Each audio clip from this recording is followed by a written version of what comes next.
Assalamualaikum warahmatullahi wabarakatuh. Waalaikumsalam warahmatullahi wabarakatuh. Alhamdulillah bertemu lagi dalam kajian kemakrifatan untuk menambah wawasan ibadah kita, untuk menjadikan akhlakul karimah kita ke depan biar lebih baik dan lebih baik lagi, dan beribadah mengena kepada Allah Ta'ala untuk mencari ridhonya Allah Ta'ala. Ya. Kali ini seperti biasa ada yang mau disampaikan dari Bang Admin untuk katanya saya berdasar kemarifatan. Monggo Bang Admin. Assalamualaikum warahmatullahi wabarakatuh. Waalaikumsalam warahmatullahi wabarakatuh. Pertama-tama saya mengucapkan terima kasih Gus Alhamdulillah. atas Sama-sama. waktu yang dilimpahkan. Saya menanyakan masalah babakan jamaah Gus. Ini masalah tata cara lah. Iya betul. Untuk sebagai jamaah atau sebagai imam otomatis ada yang ini namanya soft, rapat, padat supaya tidak ada Celah ya. celah setan Masuk ya. masuk. Itu beda dari makrifat itu. Dari segi marifat ya. Jadi yang jenengan tanyakan saya paham. Ini ada di kata-kata di jamaah ini luruskan barisan, luruskan soft, rapatkan soft ya. Soft ini harus rapat karena itu salah satu dalam sholat berjamaah ya. Ini kalau saya kaji dalam kemarifatan memang kalau itu hukumnya kan syariat itu sebenarnya. Contoh ya, ketika musim pandemi, jaraknya berapa? 1 meter ya. Apakah itu enggak sah? Sah, itu karena hukum syariat. Saya bilang hukum syariat. Makanya saya ini enggak mau ngusik masalah hukum, karena saya juga enggak tahu masalah hukum. Ya, saya cuma belajar. Nah, di sini itu urusan dalam kitab kita harus mengikuti apa yang ada hukum-hukum yang ada di syariat dan hukum MUI. Ya. Nah, yang saya bedah ini maknanya saja lur ya, maknanya. Kenapa kok soft ini harus rapat? Kenapa kalau longgar kok katanya ada setan yang masuk? Karena apa lur? Yang namanya soft harus rapat ketika sholat berjamaah. Ini namanya berhablum minanas yang baik. Ya. Lah terus jenengan sama tetangga renggang atau sama saudara renggang. Nanti akhirnya apa? Ada orang karena jenengan lama tidak bertemu, akhirnya jenengan punya pikiran negatif, ada lagi orang yang membisukan, karena si fulan ini kayak gini-gini. Loh, itu namanya setan masuk. Maka jenengan harus merapatkan yang namanya tali silaturahmi. Paham, Lur? Nah, jadi soft rapat ini artinya jenengan harus merapatkan silaturahmi. Sering-seringlah bersilaturahmi. Kalau jenengan tidak pernah bersilaturahmi, maka bahaya, Lur. Contoh, jenengan pernah mendengar ketika tidak melakukan sholat Jumat 3 kali berturut-turut, maka dikatakan kafir. Ya, coba jenengan sama tetangga tidak pernah akur ya dalam 3 yaitu harta, tahta dan wanita, umek ribut saja, nggak masalah harta artinya masalah ekonomi, terus masalah tahta yaitu kederajatan, terus masalah wanita yaitu keluarga, jenengan ribut saja, selamat nggak kira-kira jenengan? Enggak lah, makanya dikatakan kafir ini tidak selamat. Kalau yang selamat namanya Islam. Maka soft itu harus rapat. Artinya kita harus selalu menjaga tali silaturahmi. Paham? Nah itu makanya soft harus rapat. Lah kalau kok harus rapat terus pada waktu kemarin pandemi di 1 meter akhirnya kita ngotot orang, wah enggak sah ini hukumnya ini loh. Itu hukum syariat itu yang mengeluarkan dari MUI juga, enggak apa-apa, itu hukum negara juga, hukum syariat. Hukum syariat ini lur ya, ini maaf ya, hukum syariat ini yang membuat manusia, yang menghakimi manusia, yang menilai manusia. Itu, paham? Ini hukum syariat. Ya, paham ya? Nah, ada lagi, monggo. Bagus. Masalah berpakaian, baju. Kalau kita berpakaian dalam sholat atau macam-macam, Ya.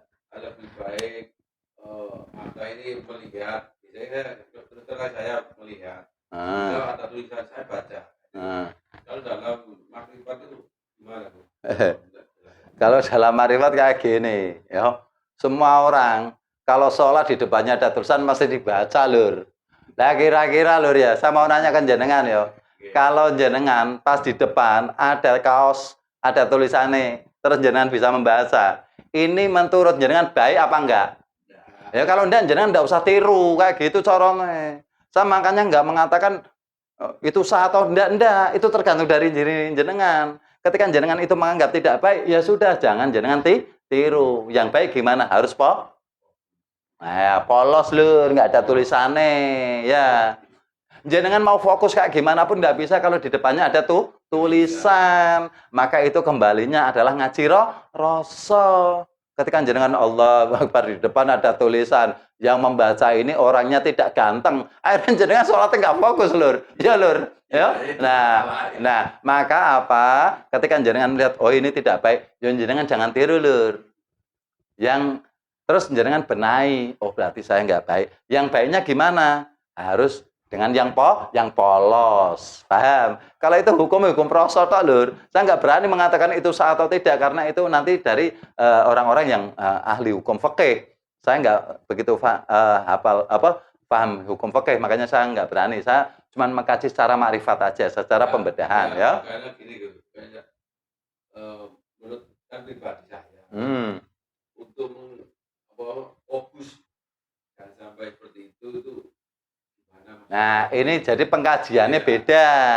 Pengkajiannya beda, bukan masalah jenengan ke orangnya itu, tapi ke diri jenengan sendiri. Ke diri jenengan sendiri.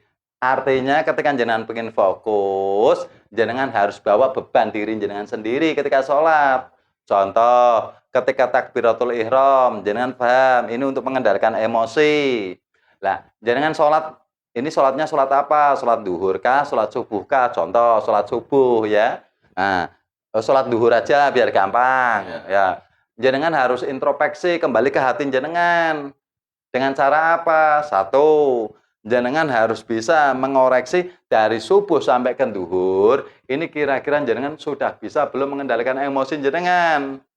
Nah, dikoreksi hati jenengan. Jenengan nggak usah merhatikan yang di depan. Jenengan tapi koreksi hati jenengan biar fokus, biar bawa beban jenengan.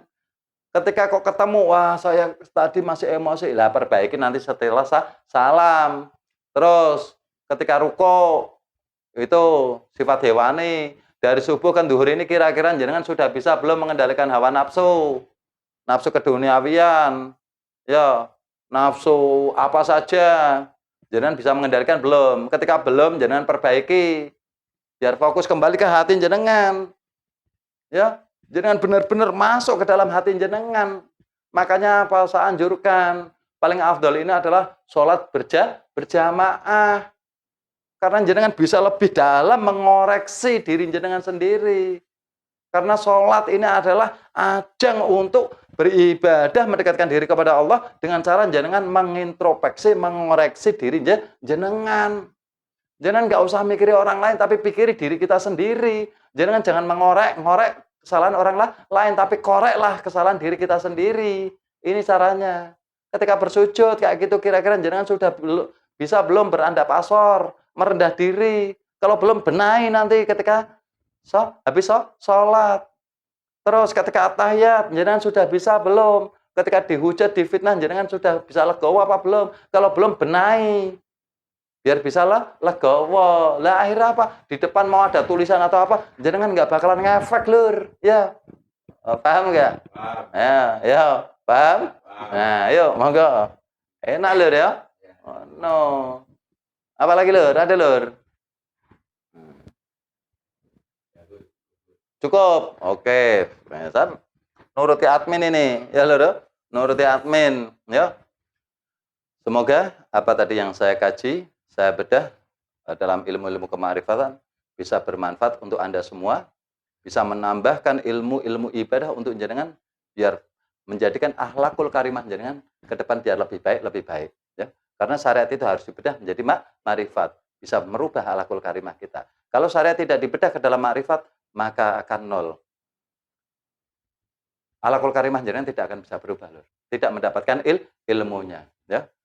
Akhirnya saya cukupkan dulu di sini. Akhirul kalam. Wassalamualaikum warahmatullahi wabarakatuh. Waalaikumsalam warahmatullahi wabarakatuh.